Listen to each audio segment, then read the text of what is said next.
నేను మీ ఎల్బీ నగర్ సంతోష్ నాయక్. మీరు చూస్తూనే ఉన్నారు. ఈరోజు కూడా ముఖ్యంగా 2 ప్రూఫ్లను ఈరోజు రిలీజ్ చేయడం జరిగింది. అదేవిధంగా నిన్న ప్రెస్ మీట్ ప్రకారం శివ చౌహాన్ ఎవరైతే మంగ్లీ వాళ్ళ తమ్ముడు ఉన్నాడో మాట్లాడడం చూసాము, ప్రెస్ మీట్ చూసాము.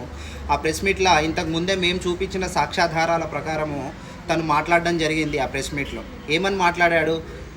మేము ఎమ్మెల్యే పార్టీకి వెళ్ళడం అక్కడ జరిగింది. అక్కడి నుంచి మమ్మల్ని మధు బలవంతంగా మేము ఫ్యాన్స్ అని చెప్పేసి డిన్నర్ మీకోసం అరేంజ్ చేశామని చెప్పేసి మమ్మల్ని తీసుకెళ్ళడం వల్ల మేము అక్కడికి వెళ్ళి వారి ఇంటి దగ్గర ఫోటో దిగడం అనేది జరిగింది అని చెప్పేసి చెప్పడం జరిగింది. ఆ ప్రెస్ మీట్ తర్వాత మంగ్లీ కూడా ఈరోజు నిన్న సాయంత్రం వచ్చేసి ఒక స్టేట్మెంట్ రిలీజ్ చేసింది. అందులో కూడా పాల్తీయ తండకు చెందిన బాధితుడు ఎవరైతే చనిపోయారో ఆ బాధితుడి పట్ల మాకు నిజంగా సానుభూతితో ప్రగాఢ సానుభూతి తెలుపుతున్నామని చెప్పేసి అంటున్నారు. ఎందుకు మంగ్లీ ప్రగాఢ సానుభూతి తెలిపేది? నీ చేతులారా నువ్వే చంపేసి ఈరోజు నేను సానుభూతి చెప్తున్నానంటే ఎవరు నమ్ముతారు?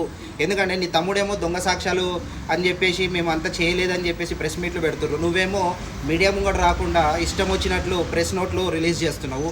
మేము ఎవరినని నమ్మాలి? ప్రజలు ఎవరినని నమ్మాలి? బాధితులు ఎవరి పక్షాన మాట్లాడాలి? ఏం చేయాలి అనే విధానాన్ని ఈరోజు చూసుకుంటా పోతుంటే ఈరోజు మేము చూపించిన మరికొన్ని ప్రూఫ్స్లలో కూడా చాలా అద్భుతమైన ప్రూఫ్స్ 2 మీకోసం తీసుకొచ్చాము. ఎందుకంటే మీరేమన్నారు మొన్న, నాకు మధు ఎవరో తెలియదు, మధుని ఒక్కసారి మాత్రమే నేను కలిశానన్నాను. మరి అదే మధుతోటి ఈరోజు ఈ కెమెరాలో మీరు ఇక్కడ స్క్రీన్ పైన చూస్తున్నారు కదా ఫోటో, ఇదే మధుతోటి ఆ మిరప తోటలో, ఆ టమాటా తోటలో నీకేం పని మంగ్లీ? దేనికోసం నువ్వు అక్కడ కూర్చున్నావు? ఏం చేద్దామని అక్కడ కూర్చున్నావు? ఈ మధుతోటి కానీ భార్గవతోటి కానీ నీకేం అవసరం అని చెప్పేసి ఆ పళ్ళ తోటలో, ఆ టమాటా తోటలో పడుకొని ఇట్లా మొత్తం ఒరిగి ఫోటోలు దిగినావు అంటే దేనికి సూచిస్తున్నట్టు? ఎందుకోసము అంటే ఎవరిని నువ్వు మభ్యపెట్టాలని చూస్తున్నావు? నువ్వు చేపించే ప్రతి ఒత్తిళ్లకు, నువ్వు చేపించే పెద్ద వాళ్ళ దగ్గర నుంచి ఫోన్లు కానీ ఏవి కూడా పనికిరావు. ఎందుకంటే బాధితులు లక్షల్లో వేలల్లో మంది బాధితులు ఉన్నారు. ఖచ్చితంగా అందరికీ న్యాయం జరిగేటట్టు చూస్తాము. సరే, మధు నాయక్ ఇంకెవరో తెలియదు, ఫోటో తెలియదు అన్నావు. ఓకే, ఈ ఫోటోను కూడా పక్కన పెడతాము. ఏ మార్ఫుడ్ ఫోటో అనుకుందాము. మరి ఈ వీడియో ఏమవుతుంది? మీ చెల్లెలు మీ అమ్మ మధుతో ఏం పని? మీ ఇంట్లో కూర్చొని మధు అంతా నవ్వుకుంటూ, మీ చెల్లెలు అంతా నవ్వుకుంటూ మాట్లాడుతుంది కదా. మరి మీకు సత్సంబంధాలు ఏం లేవు కదా. మరి మధు మీ ఇంట్లో ఏం చేస్తున్నాడు? దేనికోసం వచ్చాడు?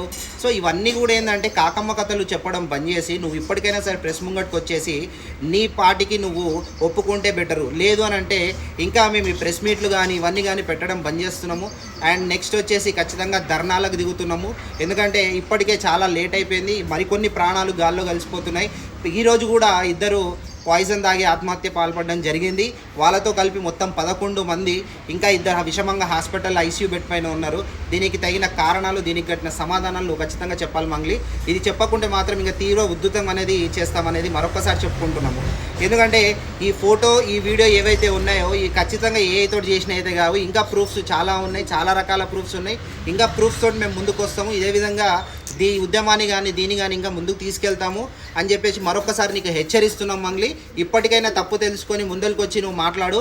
అదే తప్పును కప్పిపుచ్చుకోవడానికి మన దేవత అయిన తుల్జా భవానీ మీద, హనుమంతుని మీద, సేవాలాల్ మహారాజ్ మీద నువ్వు చేస్తున్న ఒట్లు అవన్నీ కూడా తీసి గట్ల మీద పెట్టే సమయం నీకు వచ్చింది. ఇలాంటి ఒట్లు పెట్టి దేవుళ్ళని అవమానించడం కాదు, నిన్ను నువ్వు అవమానించుకుంటున్నావు. ఎందుకంటే వాస్తవాలు అనేవి ఒక్కొక్కటి బయటకు వస్తూ ఉన్నాయి. ఖబర్దార్ మంగ్లీ, ఇప్పటికైనా సరే బయటకు వచ్చి నిజాలను, వాస్తవాలను చూపించాల్సిందిగా కోరుకుంటున్నాం.